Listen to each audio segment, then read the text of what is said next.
In the early 1960s, Americans were in love with cars.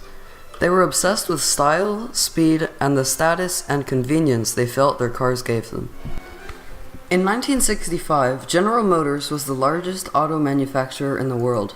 That year, Ralph Nader took a stand against GM and the other American car manufacturers when he published his groundbreaking book, Unsafe at Any Speed. In spite of GM's attempts to personally discredit Nader, he testified before Congress demanding reform. This resulted in important legislation, safer cars, and millions of lives saved. Muscle cars such as the Ford Mustang and Chevy Camaro were popular.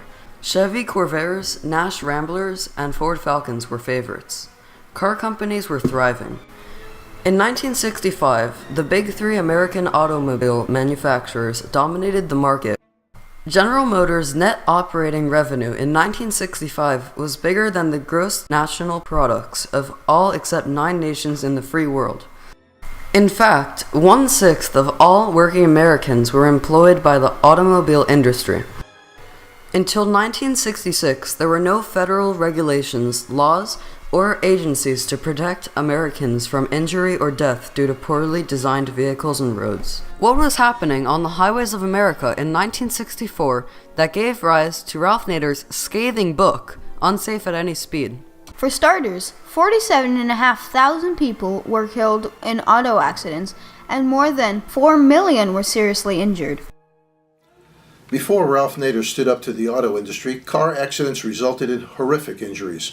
For example, I remember one time I was called to the emergency room for a woman who had a front impact collision.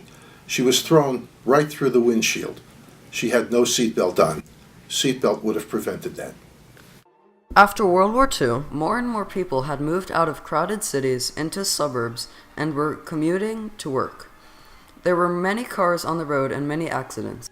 Ralph Nader was a lawyer from Winston, Connecticut. Frederick Condon was a Harvard Law School classmate of mine, and at age 28, with a wife and 4 children, he was driving home from work in New Hampshire one evening, and the car rolled. There were no seat belts in those days. He was half in, half out on the roll, and became a paraplegic. This combined with the number of devastating accidents Nader witnessed during his frequent hitchhiking trips around the country sparked Ralph's interest in automobile safety. Typically, without a seatbelt, even a minor accident can result in severe brain damage, blunt injuries, fractures, severe internal organ damage. With a seatbelt, I've seen cars roll over 5 to 10 times and a patient walk out of the car uninjured. In 1958, Nader did research and wrote an article for the Harvard Law Record called The American Automobile, Designed for Death. In this article, Nader expressed a desire for increased regulation of the automobile industry. The Assistant Secretary of Labor under President Kennedy, Daniel Patrick Moynihan, read this article. Moynihan contacted Nader and hired him as a consultant to research and write a report on this issue for a congressional audience. Nader soon wrote another article called The Safe Car You Can't Buy, which was published in a magazine called The Nation. In the article, he accused the automobile manufacturers of purposely designing cars for style, speed, and low cost with little regard for safety. Every year, there was approximately 5 million reported accidents, 40,000 fatalities, 110,000 permanent disabilities, and 1.5 million injuries. Nader believed that many of these deaths and injuries were unnecessary and could be prevented by better engineering and design. The car manufacturers said that safety didn't sell, but that was not true. In 1955, the Ford Company offered an optional safety package.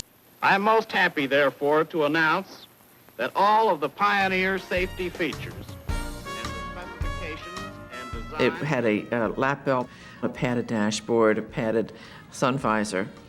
These were all optional equipment. That safety package was extremely popular. However, the program was discontinued. The auto executives at GM called Henry Ford II and threatened a price war if he didn't discontinue the package. Behind it all was they didn't want federal regulators telling them how to build a car in terms of safety, and then they said if it's done in safety, it will be done in pollution control, and it will be done in fuel efficiency. In 1964, New York publisher Richard Grossman asked Ralph Nader to write a book on car safety. In March of 1965, Senators Abraham Rubikoff and Robert Kennedy formed a state subcommittee about how the federal government should be involved in traffic safety. They invited Nader to be an unpaid committee auto safety advisor because he was so well informed on auto safety issues. On November 30th, 1965, Ralph Nader stood up to the auto industry and published the book that would propel him to fame and help start the consumer rights movement.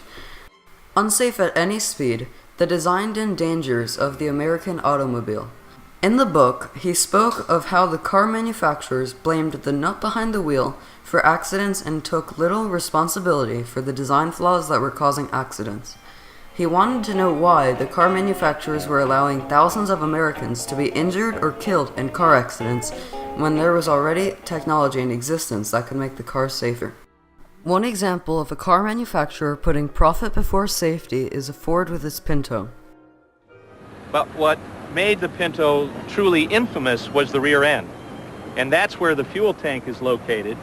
And as you see, it is very close to the rear bumper, and in a rear impact, it gets crushed against the rear axle. The tank gets punctured, ruptured, fuel gets ignited, and there are infernos that have burned up people over the years.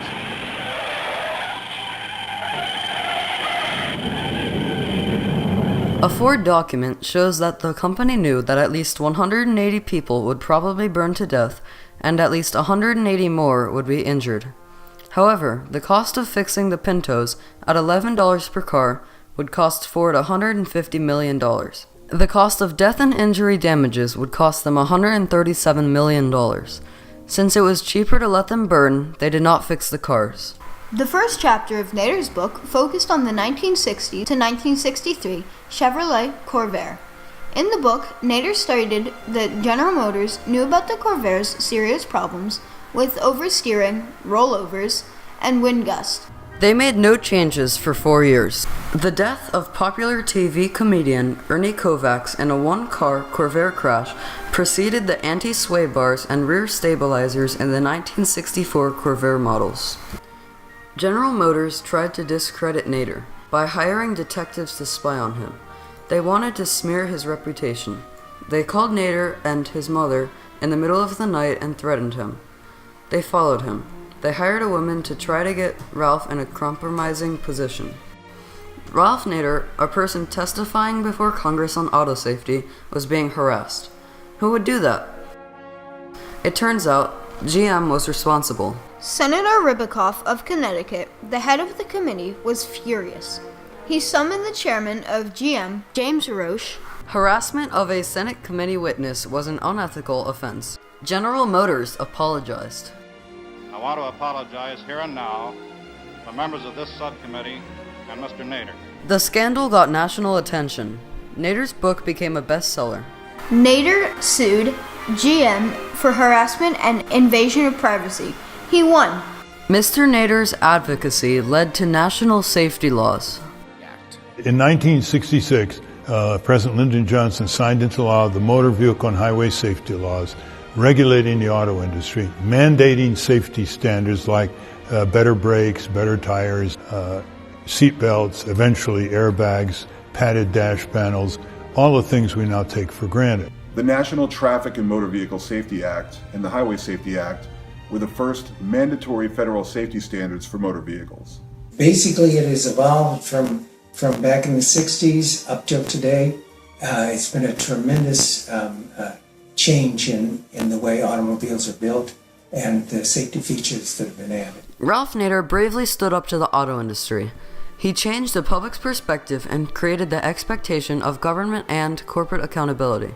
Thanks to Ralph Nader's advocacy and the legislation it inspired, auto-related fatalities have decreased by an impressive 80% and over 3.5 million lives have been saved. Well, they say she's unsafe at any speed, but she always seems to get me to where I need. And you can tell Ralph Nader that I'm damn near made her. I'm cruising in my Chevy Corvair.